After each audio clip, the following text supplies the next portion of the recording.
दोस्तों अगर आप भी MS धोनी को बेहतर खिलाड़ी मानते हैं तो वीडियो को लाइक कीजिएगा।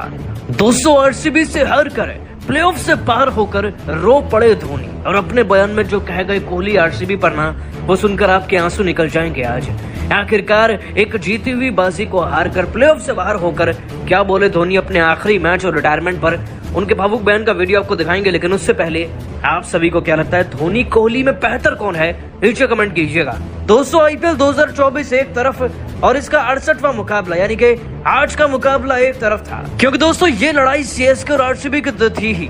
साथ ही इस जंग में जो जीतता या फिर अगर कम मार्जिन से हारता भी वो प्लेऑफ की कुर्सी पा जाता। इस लिहाज से ये IPL 2024 का सबसे रोमांचक मुकाबला भी बना।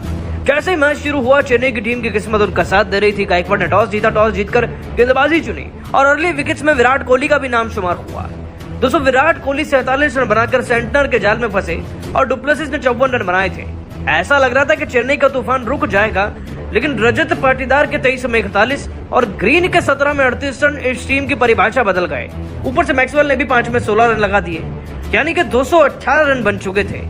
और अब दोस्तों जीतना हारना एक तरफ, लेकिन अगर चेन्नई की टीम को जीतना भी नहीं था तब भी उन्हें 202 या 203 रन बनाने थे। हार भी जाते तब भी प्लेऑफ मिल जाता। इस मकसद के साथ दोस्तों चेन्नई की टीम मैदान में उतरी और पहली गेंद पर गायकवाड़ आउट हो गए। लेकिन इसके बाद सचिन रविंद्र के 37 में 61 रन और 22 में 33 रहाणे के जीत की दास्तां बयां करने लगे थे। हालांकि जब 4 विकेट चेन्नई के हो गए ना, तब रोमांच बहुत बढ़ गया था, क्योंकि दोस्तों 42 गेंदों में 104 रन वाकई में किसी चमत्कार से कम नहीं होते चेज होना किसी मैच में। और दोस्तों रोमांच को और ज्यादा बढ़ा दिया गया जब शिवम दुबे भी आउट हो गए और मिचेल सेंटनर भी। कैमरॉन ग्रीन की गेंद पर शिवम दुबे 7 रन पर निपट गए और सेंटनर 3 रन पर। दोस्तों इस चेन्नई की टीम के 129 पर 6 विकेट हो गए थे, लेकिन याद रखिए चेन्नई को जीतना नहीं था, बस 200 के पार पहुंचना था। और फिर मैदान में कदम रखते हैं MS धोनी, जिसके बाद तो दोस्तों स्टेडियम में हर किसी की हवाइयां उड़ गई थी, रोंगटे खड़े हो गए थे। हालांकि उन्होंने प्रयास तो बहुत किया, जड्डू के साथ मिलकर पारी बनाने की भी कोशिश करी, लेकिन चेन्नई की टीम को चाहकर भी प्लेऑफ में पहुंचा नहीं पाए। जिसके बाद दोस्तों MS धोनी पूरी तरीके से भावुक हो गए और अपने आखिरी सीजन के आखिरी मैच में उन्होंने बाहर होने के बाद जो कुछ कहा ना कोहली और RCB की टीम पर, वो सुनकर आप भी रो देंगे। आपको बताया दोस्तों कि भावुक MS धोनी ने IPL 2024 से बाहर होने के बाद अपने बयान में कहा, यकीन नहीं हो रहा ये पल आ चुका है, वो भी RCB की टीम के सामने। हम जानते थे कि RCB की टीम के खिलाफ जीतना उनके घर में इतना भी आसान नहीं होगा, और हम ये भी जानते थे कि लड़ाई हमारे लिए केवल जीत की नहीं बल्कि प्लेऑफ में पहुंचने के लिए।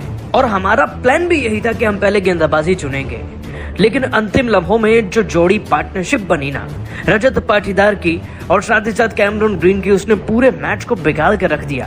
मतलब कि जो अतिरिक्त 50 से 70 रन आए वो इसी पार्टनरशिप से आए और स्कोर वाकई में 218 जा चुका था, जो कि अपने आप में बहुत बड़ा स्कोर है। उसे चेज करना तो बहुत दूर की बात, अगर आप उस तक पहुंच भी जाए तो भी हमारे लिए बहुत बड़ी बात हो जाती। लेकिन जैसे जैसे हमारा टॉप ऑर्डर फेल हुआ गायकवाड़ के बाद, बाकी खिलाड़ी भी अपना मोमेंटम लूज करते चले गए और अल्टीमेटली हम इस मैच में इतने पीछे रह गए कि जीतने की तो बात ही नहीं थी। हम इसके 202, 203 तक भी नहीं पहुंच पाए। मुझे समझ नहीं आ रहा कि इस लम्हे को शब्द में कैसे बयां करूं, लेकिन आज वाकई में कोहली और RCB की टीम ने यह साबित कर दिया है कि वो हमसे 100 गुना बेहतर है। एटलीस्ट एक सीजन बेहतर तो है ही, क्योंकि इस सीजन में अगर ऐसे मोड़ पर आकर वो क्वालिफाई कर गए और हम नहीं कर पाए, तो इसका मतलब वो इस बार का फाइनल भी जीतना डिजर्व करते हैं। आज मेरा आखिरी मैच था, थोड़ा भावुक जरूर हूँ, लेकिन इस बात के लिए फक्र महसूस कर रहा हूँ कि विराट कोहली के साथ खेलकर ही हारा हूँ। और अगर मेरी हार है, उनकी जीत हो रही है, तो उसमें भी मेरी कहीं ना कहीं जीत है। अपने फैन से अलविदा लेना चाहता हूँ, अब शायद आपको पीली जर्सी में ना दिखूं। दोस्तों धोनी का बयान चंद सेकंड्स में वायरल हो गया, और हो भी क्यों ना, क्योंकि ये उनका आखिरी मैच था। वैसे रिटायरमेंट पर अभी उन्होंने अपना बयान नहीं दिया है, लेकिन आप सभी को क्या लगता है, उन्हें अगला सीजन खेलना चाहिए या नहीं, नीचे कमेंट करके बताइएगा और सब्सक्राइब कीजिए हमारे YouTube चैनल को। धन्यवाद।